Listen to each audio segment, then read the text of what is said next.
Hey guys, this is Kirop speaking, and today we are back in the Lite campaign V3 of automation and are playing as Merano, coming into the modern era now. And we continue our little adventure from 1999. Last time we scrapped a car that shall not be named, and that was for the better. Because otherwise people might have had a bit too hard a challenge to design that thing. Although, I still think it would have been funny. It would have been really funny to see how the designers would have been struggling. But now we are back, and again, a new economy. And we're about to release the massive hit, potentially, the Vivace. As well as, very soon, the facelift of the Vega, which we prepared last episode. That one will do really well. Oh, wait a second. What is going on here? Stop you there. Oh. What's going on here? Why was there suddenly a shift to loads of millions of profit? The Avantis is still selling like crazy. Holy shit. How many shifts are we on? Come on. Give it to me. No, what is happening? Ah, if I scroll off, it's behavior. What? Why is it jumping?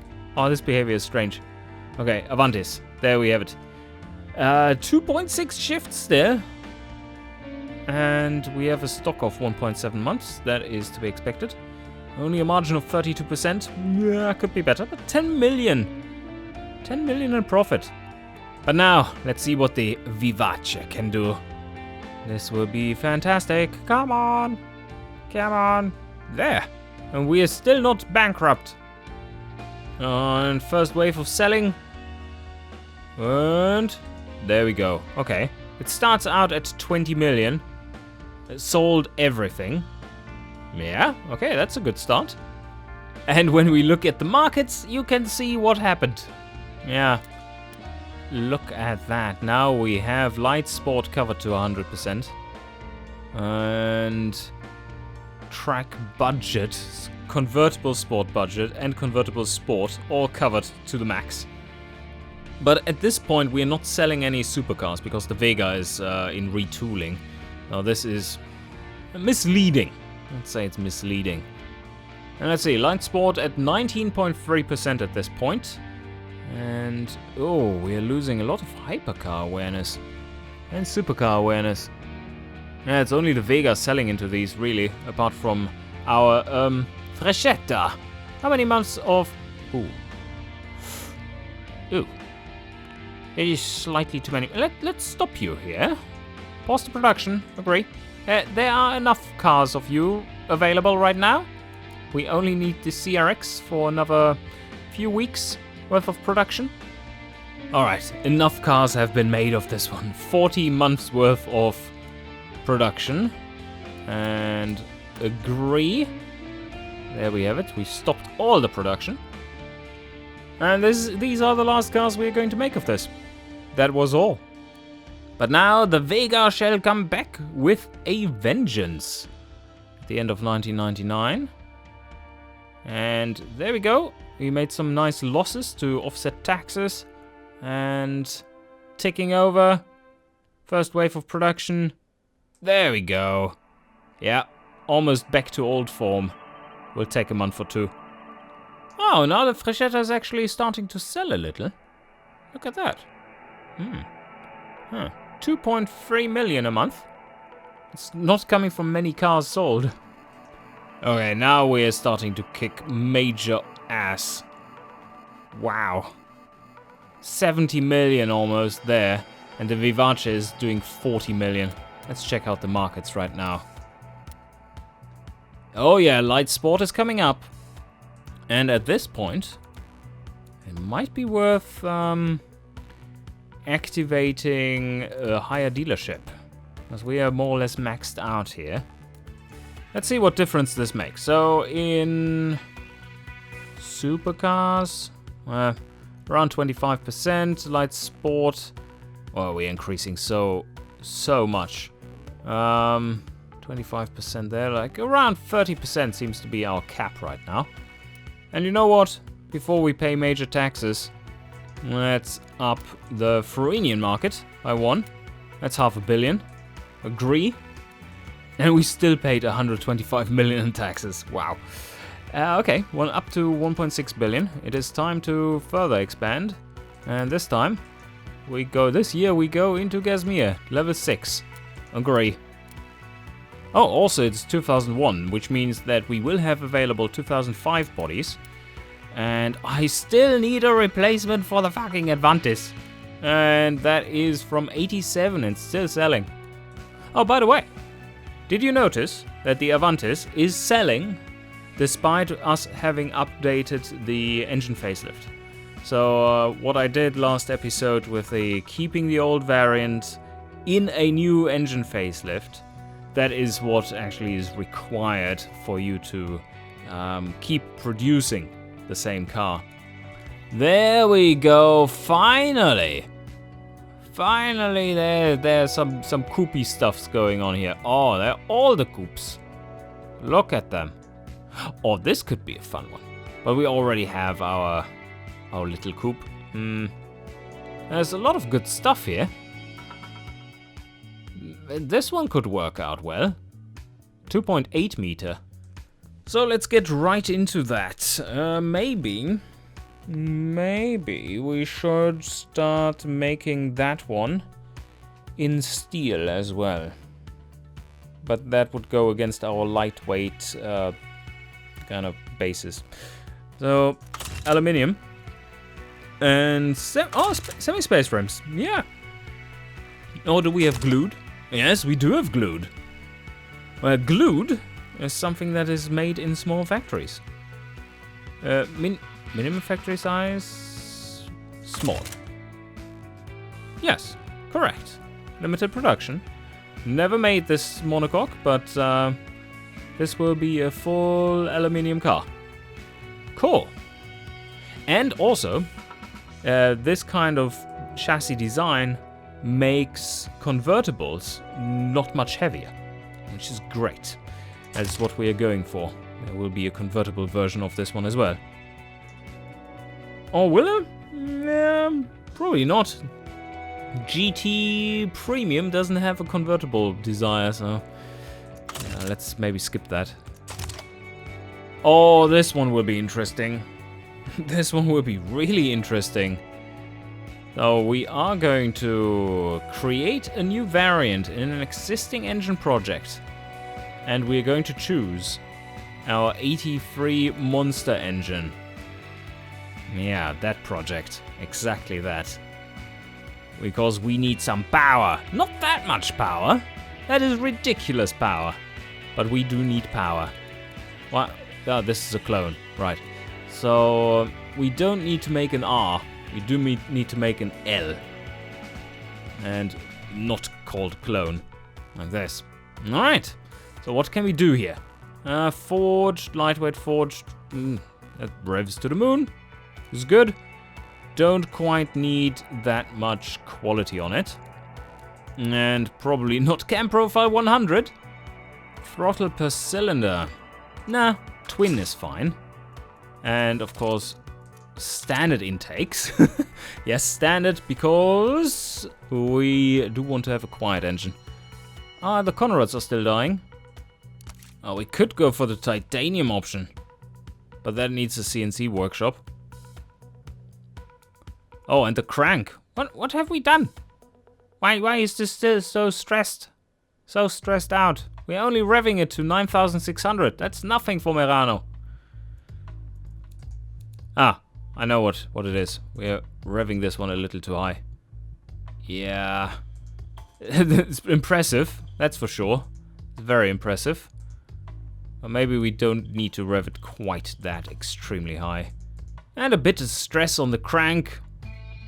No one is hurt by that, but no, wait a second. Lightweight, fuck. Ah, we have to detune this engine more. Alright, there was still race tubular headers on there. Yeah, that's not something we want on this beast. My goal here is 100 horsepower per liter. And that is about there. Yeah. It's not a bad engine. There's a lot of detuning going on here, but it's quiet, it's powerful.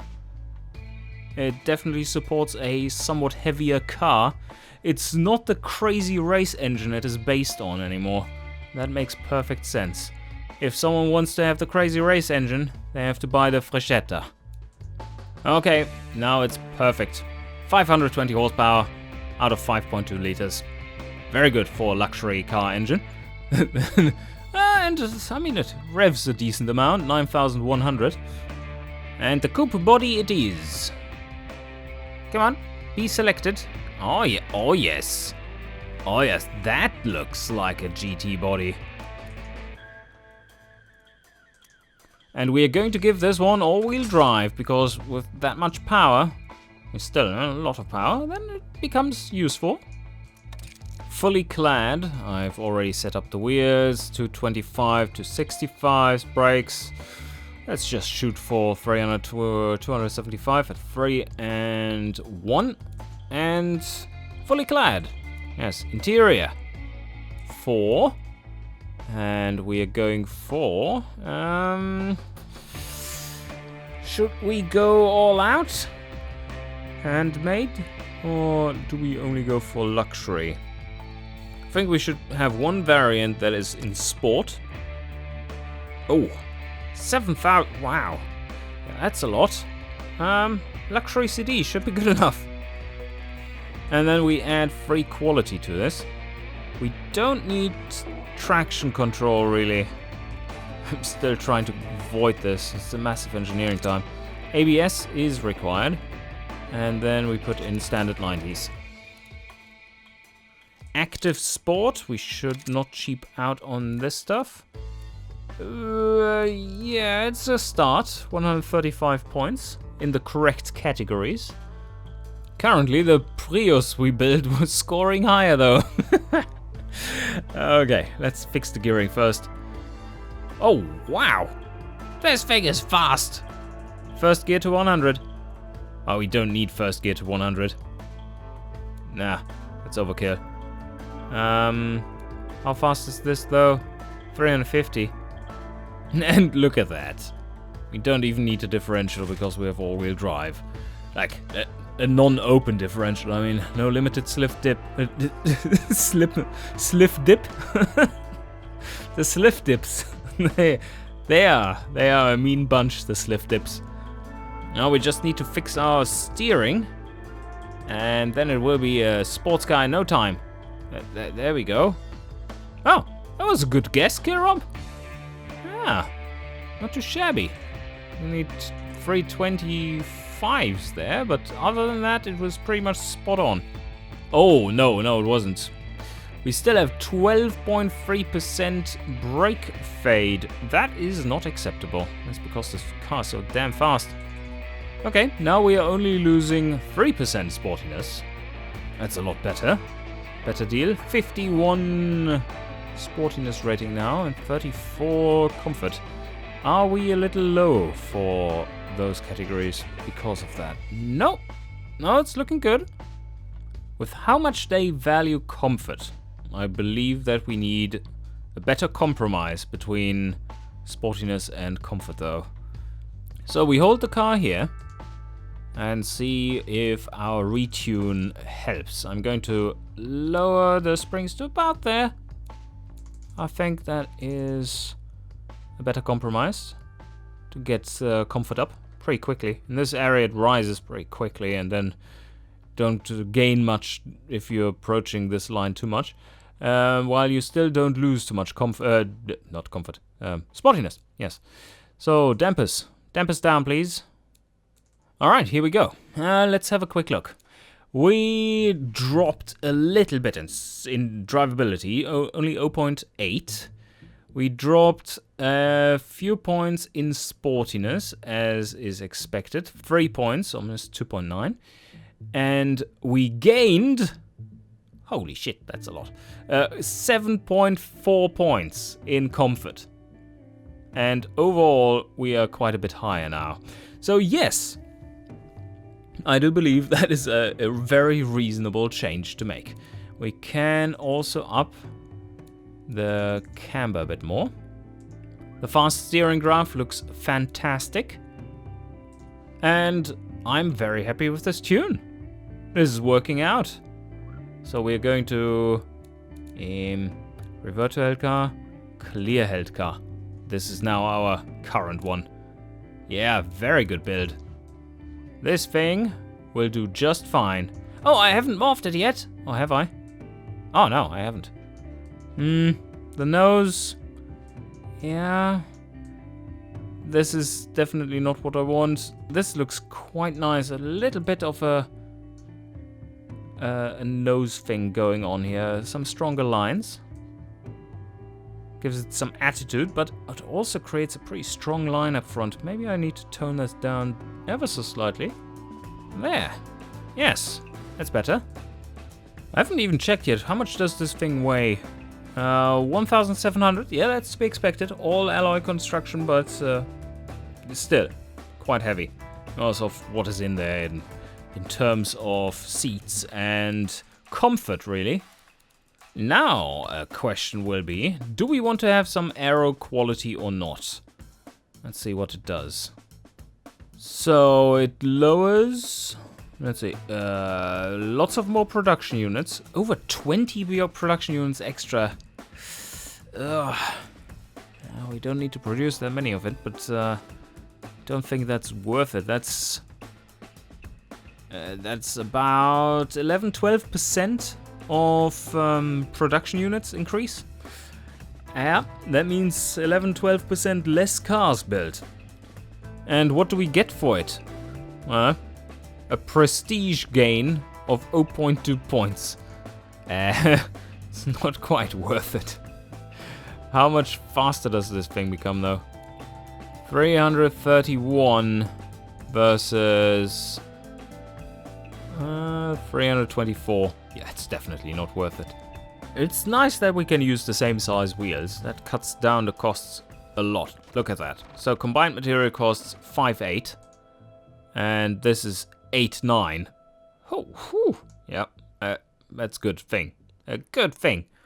For once, we can do that. That's not really possible if you're going without all-wheel drive.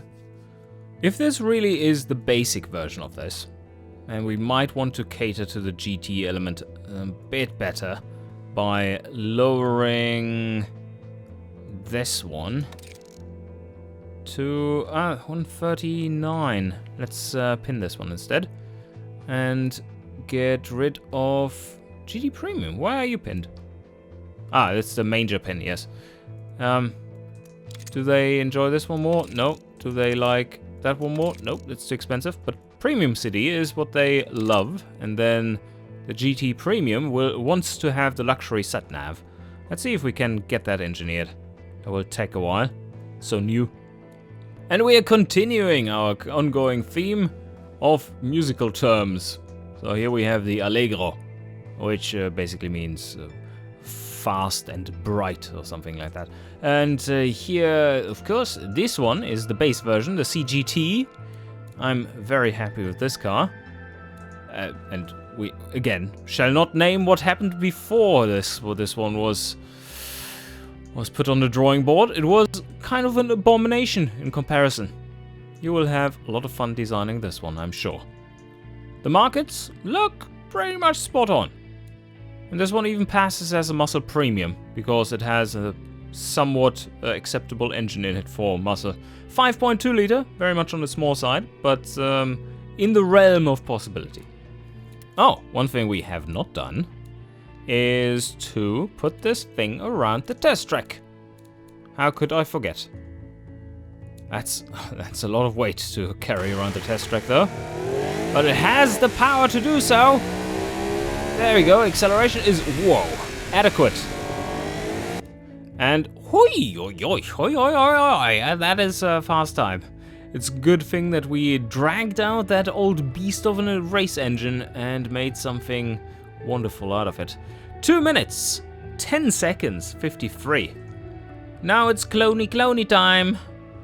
And same engine, but heavier. So let's go and make the changes instantly. Handmade, luxury sat-nav, just make it super expensive, super prestigious. 75. Yeah, there we go. Oh yeah, this one is scoring really well in the GT Premium segment. Not many can buy this, not many can afford this. But, yeah, look at that. Oh, why is this car held? Clear held car. There we have it. 31,000 in production costs. And here we see the direct comparison in stats. So we do gain for the smaller version. This is the cheap version. The cheap version is just 18,000. Ah, that's a good difference though. That's nice to see. It's a meaningful difference. So where are we going to produce this? The answer is in Fruinia, in our small factory, where the Avantis was living. Finally gets switched out to the Allegro. Ah, yeah, no, it's glued aluminium. Yes, we went for the glued aluminium chassis because otherwise you do need aluminium presses and a medium factory. So yeah, that was a good thing. This is all working out. Oof. Oh, that's some engineering time, yo. Fuck me. Oh man. 100 months, ouch. Yeah, boys and girls, you need to get pressured a bit. Oh, that didn't reduce it much. And it already costs us 256 million to make this thing. Oh, shit. Oh, shit. Okay. You might have to do some tooling drops. Yeah, now we are getting close. 59.9. That's what we are going for. 5 years. It's my sweet spot. And what is taking time? The drivetrain, okay, that's the advanced automatic. Fair enough. The chassis, which we have basically never done before. Or at least the core chassis we have never done before. The glued aluminium, that's a first timer. But now for the engine. We do have the old one sitting in here as well, unmodified, so that we can continue production. And the small factory needs to be updated. Probably to a small 3 actually. Because, yeah, that's a complex engine. It doesn't cost us all that much, 58 million. Can easily stem that cost. Only 24 months. Yeah, that's good. Well, that is already at maximum funding and stuff. So we can pull funding down. Can pull this one down so that some learning can be done. Tooling can go up. And we even make it reliable. Crazy. It's the first time something we've built is reliable. 55 almost. But that, of course, is only the L engine. Not the other one. Do we... We don't need to actually make that other engine in this factory. So I just remove it. 100% production efficiency. And that means that this project can go forward. And that in turn means, oh wow. So even going to make some profit. But yeah, that means that we have a car that you need to design. This is looking good, 6060, 37. And for this one, I think we are going for the handmade premium version. Some real high quality stuff there. Oh, this has become very unaffordable though. Ouch. Yeah, we had to kill that tooling for this car. So we might have to do a facelift where we just getting it up to speed and optimizing the factory tooling. Oh, what is going on here? Why is this thing so unaffordable all of a sudden? Have I done something? No, here it's supposedly selling really, really well. So anyway, I'm going to export this nice little premium example of fine Merano engineering. Export safe for sharing. And there we go. The Allegro is all yours to design. And we can sign it off. 6060, looking good. Agreed. We might have to facelift this instantly just to get the tooling optimization going. Oh, I just noticed something. I'm here browsing my files, and I see that this is the 10th car that you are designing. And that is about the limit of how many cars we are putting out there for the competition, because otherwise, like 10 categories, that is massive. Oh, yes, I remember having to judge 10 categories, but that was with help. But it will be good fun. How do we tackle this? This thing will basically complete everything. We can do a few facelifts for this, and this one doesn't need a facelift. Oh, 81 months worth of sales there. Okay, might have to kick on production again. Maybe start producing this one again.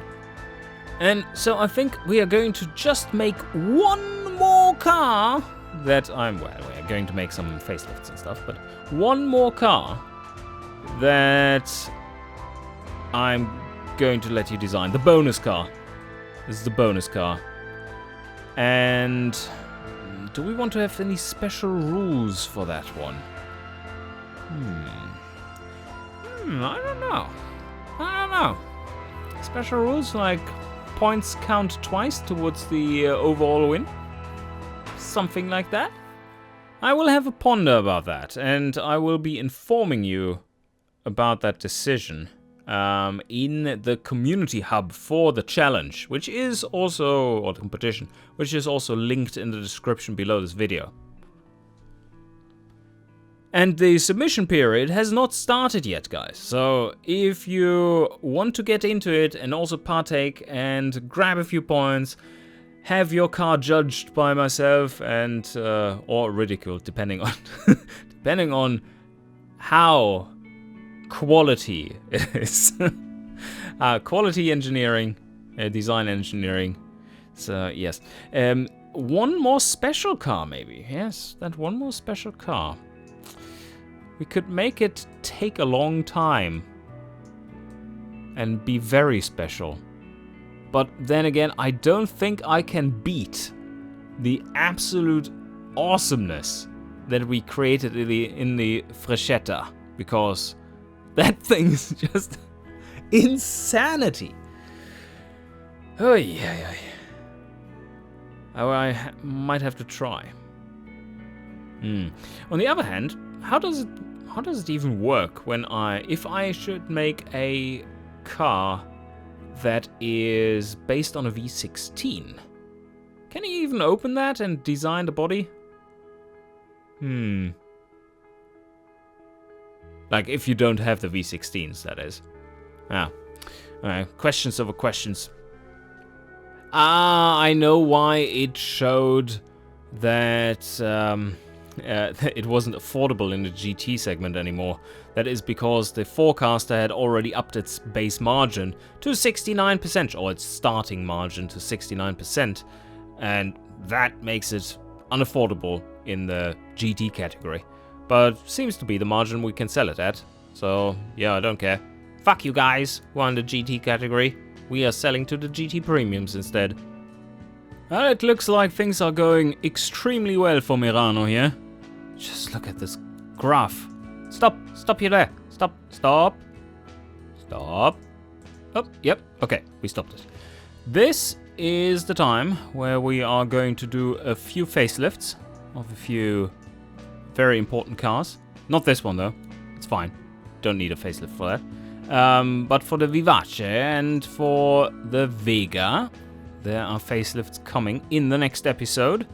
And then I think we are going to design one last car.